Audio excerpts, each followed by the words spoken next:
National conference सबसे बड़ी party उभर कर बनकर आई है, आगे का लाएअमल अब क्या होगा? जाहिर सी बात है, कल का दिन छोड़ दीजिए, थोड़ा सा तो हमें जश्न मनाने दीजिए। एक दो दिन के बाद लेजिस्लेटिव पार्टी की मीटिंग बुलाई जाएगी, उसमें नेशनल कॉन्फ्रेंस के लेजिस्लेटिव पार्टी लीडर का जो है फैसला होगा। उसके बाद अलायंस के साथ बैठ के अलायंस का लीडर जो है वो तय होगा। अलायंस का लीडर तय होने के बाद जब हमें लेटर्स ऑफ सपोर्ट हर किसी से मिलेंगे, उसके बाद वो लेटर्स लेके जो है राजभवन से वक्त मांगा जाएगा और हुकूमत बनाने का एक दावा जो है वहाँ पे एलजी साहब के सामने रखा जाएगा। फिलहाल तो यही है। उमर साहब, जो बीजेपी ने चुनाव लड़ा था, उनने बोला था कि 370 हटने के बाद हम इस मुद्दे पर चुनाव लड़ेंगे। वही आप लोगों ने लड़ा था कि 370 जो हुआ है वो गलत है। तो आपको क्या लगता है, लोगों ने अपना फैसला तो सुना दिया ना, लोगों ने अपना फैसला सुना दिया। अब इस पे और बात करने की क्या जरूरत है ना। अब हम अपने मौक़िफ़ पे कायम रहे, हमने अपना मैनिफेस्टो लोगों के सामने रखा, हमने कांग्रेस और बाकी एलाइज के साथ इलेक्शन लड़ा और जीत हमारी हुई।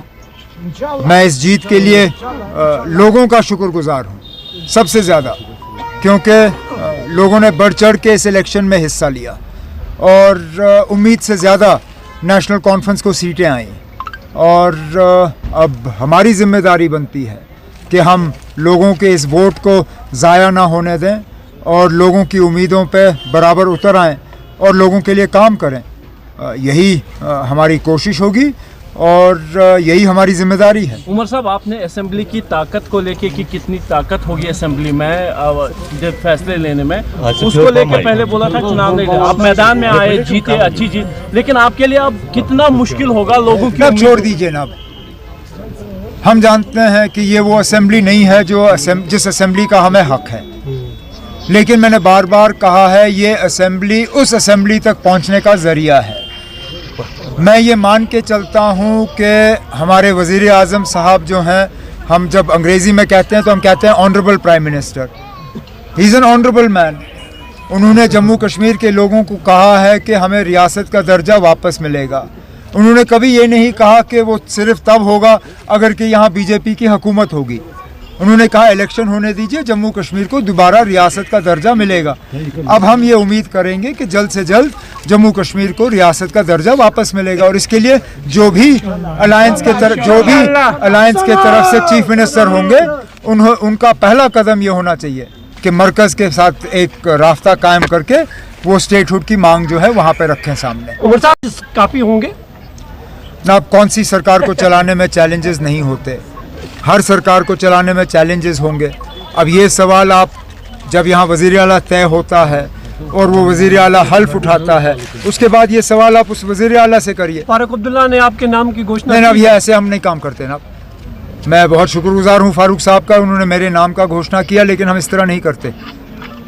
ये फारूक साहब अपनी तजवीज़ लेजिस्लेटिव पार्टी के सामने रखेंगे, लेजिस्लेटिव पार्टी फैसला करेगी और लेजिस्लेटिव पार्टी का फैसला फिर, जैसे मैंने आपसे कहा, अलायंस के साथ तय होगा और उसके बाद फिर गवर्नर साहब के पास जो है जाके हुकूमत बनाने का दावा किया जाएगा। उमर साहब, जिस तरह का मैंडेट मिला है नेशनल कॉन्फ्रेंस को, आपने उम्मीद की थी कि इतना आपका हाईएस्ट नंबर जाएगा? मैंने आपको पहले भी कहा कि हम मतलब उम्मीद से ज़्यादा लोगों ने नेशनल कॉन्फ्रेंस को सीटें दी और इसके लिए मैं ज़ाती तौर लोगों का शुक्रगुजार हूँ और मुझे इस बात का बेहद मतलब एहसास है कि हमारी जिम्मेदारियाँ कई गुना ज़्यादा बढ़ गई हैं और हमें इस मैंडेट का और इन वोटों का जो है हमें ख्याल रखना होगा और ये साबित करना होगा कि हम इन वोटों के लायक हैं और इन वोटों के काबिल हैं।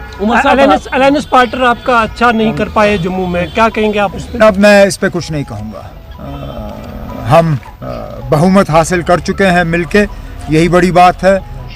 क्या हम और सीटें जीत सकते थे? बिल्कुल, लेकिन मुझे जितनी हमें सीटें मिली हैं, मैं उन तमाम सीटों का शुक्रगुजार हूँ। Thank you.